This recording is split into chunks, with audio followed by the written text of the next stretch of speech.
Joining me now is Kathleen McConnery, Hockey Mom Insider. How are you doing? I'm doing fine. I'm very happy to be here. Good, good. Well, it's lovely to have you, and I'm glad that you can bring us some tips coming from the perspective of a very experienced hockey mom. But before we do that, I've got to ask you, how do you become one of Canada's 10 most experienced and enthusiastic hockey moms and now kind of speak on behalf of odor eaters? I guess I've always volunteered in the Minor Hockey Association, and our association president sent out a note last week asking for some moms to volunteer to come and do this segment. And I was probably the one that was maybe less shy and more willing to experience this thing. So here I am. I've got close to 9 years experience as a hockey mom in the Ottawa Centre Minor Hockey Association, and thought I could come and share some tips, because I remember when I was, you know, a new hockey mom and I didn't know anything about the hockey gear, and how do we move forward. Right, and you've got 3 children, you said, right? I do.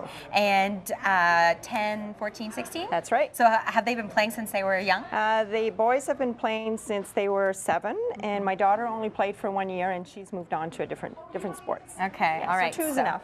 All right, so if anybody is well versed in the realm of hockey mom-ism, it would be you. So what tips are we talking about today? Okay, well, we're talking about, I've kind of put it down into 3 areas for tips, and I think back to my first years and how, you know, trying to get involved in the hockey, and I've been a manager for many years. So I feel that I've experienced lots of different areas, but the first tip I want to talk about is the routines with the kids. And when the kids are young, you know, ours started when they were 7, but sometimes they start when they're 5 and 6, and really showing the kid how they have to take ownership of their gear, and how they need to put their gear on it. Because for me as a mom, I never played hockey, so I didn't know how to do that. So showing them how to do it, there's an order to put it on. You obviously can't put your skates on before you put the pants on, etc. Okay. So we've learned over the years. Get them into, you've got early morning practices when it's the little ones, so show them how to do it. Get the oatmeal ready the night, you know, get the bowls ready the night before, put the coffee machine on with the timer, and you know, get the water bottles ready. Do as much as you can, because 7 a.m. practices are hard. Okay. And yeah, and show them how to get into that routine and doing it themselves. Let them take the ownership of the gear when they come out. When they come home from the rink, you know, they need to put their gear away. Hang that stinky equipment out. I was always guilty for leaving mine in the bag, and it was not a joy to bring it out for my next practice or my next game. So the importance of being prepared, planning ahead, sticking to that routine in the morning, dressing yourself in the change room. What's next? Yeah, and sometimes we change. Sometimes if they're early, they get changed at home partially, and then they do the rest at the rink. The second point is looking after your gear, and you talked about not taking your stuff out of the bag. The hockey bag is for transporting your gear to the rink and back home. It's not for storing your gear, because if it stays zipped up, it really stinks. Oh, yes. So we in our house, we developed a rack. My husband, you know, recycled the old crib and had, you know, it's about a 6-foot rack, and every kid would come in and they would just have two of their shelves, and they would dry their stuff out. So, you know, you need to dry your gear. You can't leave it in the bag, because that's when the stink comes in. And that's where odor eaters comes into play as well, right? Because sometimes laying it out on those racks isn't quite enough.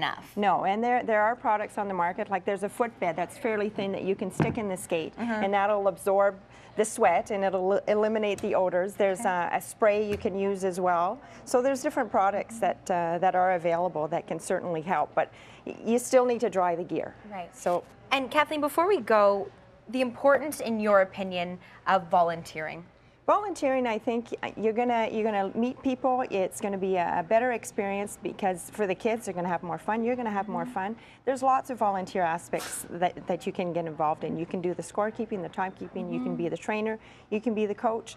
You can just help out organize, help organize a tournament, search for a tournament. Even do a logo, design a logo that you can stick on the door. And, like, the kids love coming in and seeing that, that's their logo and that's their team. So many hands make light work. So the more and that was my job as the manager, is to trying to get all these people to try and help up and do little bits and pieces of it to make it a smooth running year, and lots of fun. Plus, it's nice when parents are involved and volunteering, because just because it's a team sport doesn't mean that the children are just spending time with their peers. This is a chance for you to be involved with what your kids are doing and spending more time with them, and really having a handle, a grasp of what's going on in that game. It's a pleasure to meet you. Yes, well, thank you. Thanks a lot for coming in with us today. Now,